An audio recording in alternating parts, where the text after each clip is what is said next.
Friday afternoon, we headed east for a weekend trip in the mountains, towards Nemo Tunnel, Hurricane Creek, and ultimately Max Patch.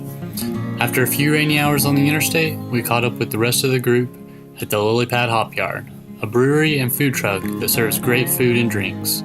The Hop Yard is located in Lansing, Tennessee, just north of the Catoosa Wildlife Management Area, and would be our campsite for the night after we explored Nemo Tunnel. We grabbed a burger and a drink, and enjoyed the unique atmosphere of the Hop Yard as we got to know the other members of the weekend trip.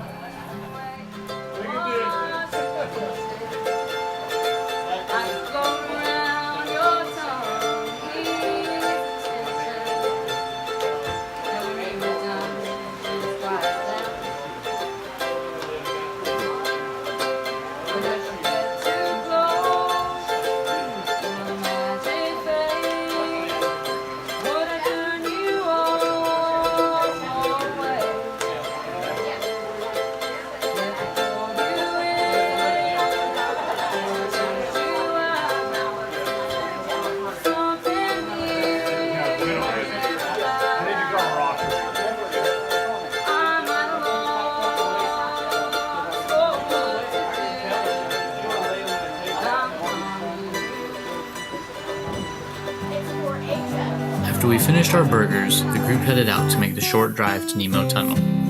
Nemo Tunnel, also known as Tunnel 27, is a decommissioned train tunnel that's been left open for the public to explore. I was excited to explore the tunnel on a dark, rainy, and foggy night, as it only added to the eeriness and adventure.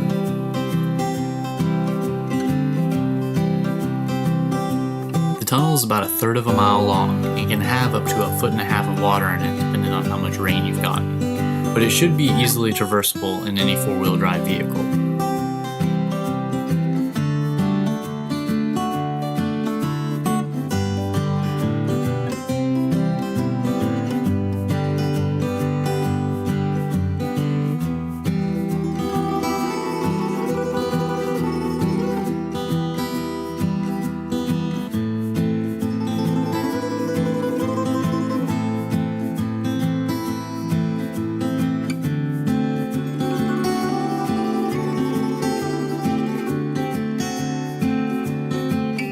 As you exit the tunnel, you can make a hard left turn and follow a trail that takes you along the base of an overhung cliff.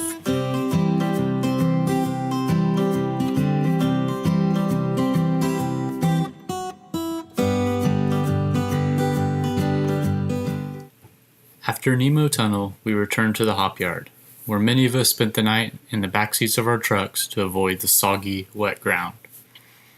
We awoke the next morning and headed out early, into more rain and more fog, toward the Smoky Mountains in North Carolina, Hurricane Creek, and Max Patch.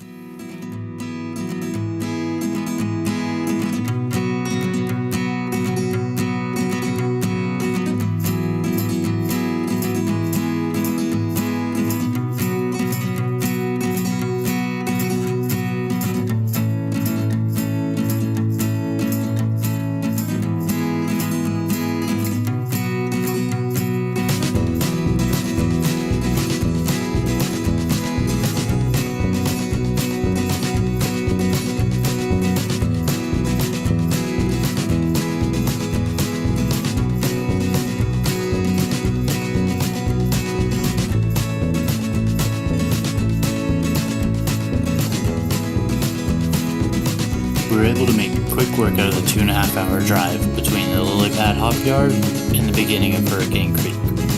There was little to see as we drove through the Smokies due to the overcast clouds, rain, and fog that seemed to be ever present. We were able to safely make the turn off of Interstate 40 and on to Hurricane Creek. Hurricane Creek is a small dirt road that leads from Interstate 40 to Max Patch Road. It's littered with creek crossings and a few technical bits, but it should be easily accomplished in any four-wheel drive vehicle.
We pulled off the road for a few minutes to allow some Jeeps who had got caught up behind us to go ahead and pass by. And we took advantage of this time to go ahead and air down, which we hadn't done before because we did not anticipate the road being as rough as it was. And while we probably didn't need the extra traction, we would definitely appreciate the smoother ride.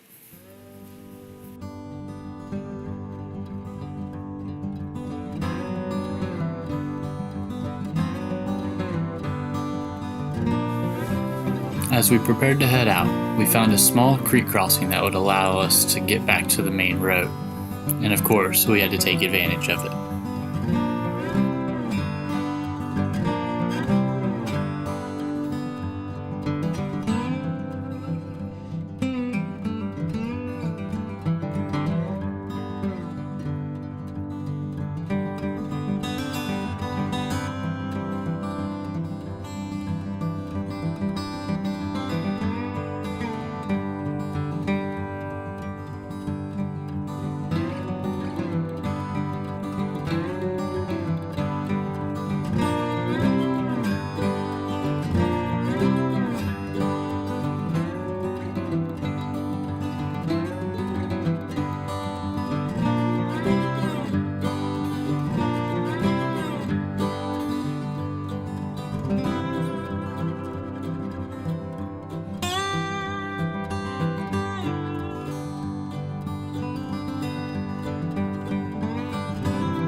And while most of the trucks in the group chose the easy way across, a few of us had to pick a more challenging route to put our trucks to the test.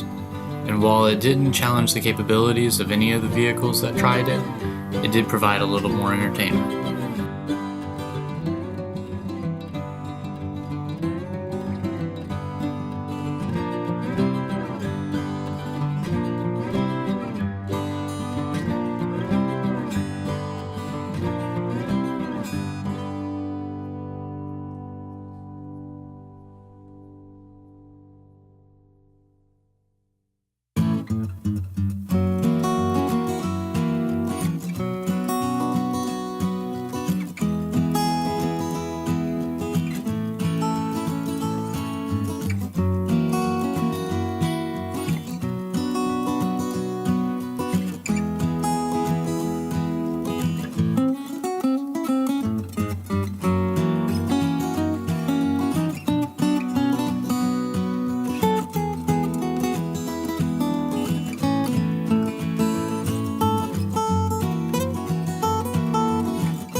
Eventually, we were all done showing off, and we continued on our way towards Max Patch.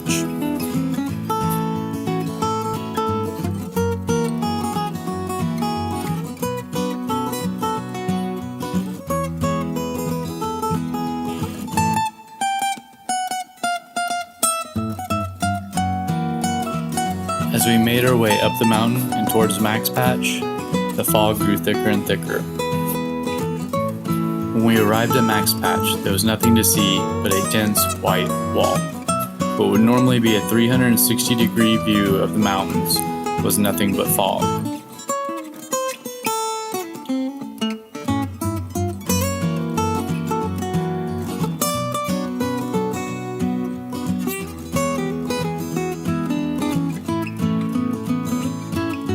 We headed a few miles down the Gulf Road and found a campsite large enough to host all of us. So we set up camp, got a fire going, and started cooking dinner. As the night grew colder, we swapped stories around the campfire as the drizzle turned to freezing rain and eventually snow. We woke up the next morning to a white blanket. The Smokies had surprised us one last time with a beautiful blanket of snow.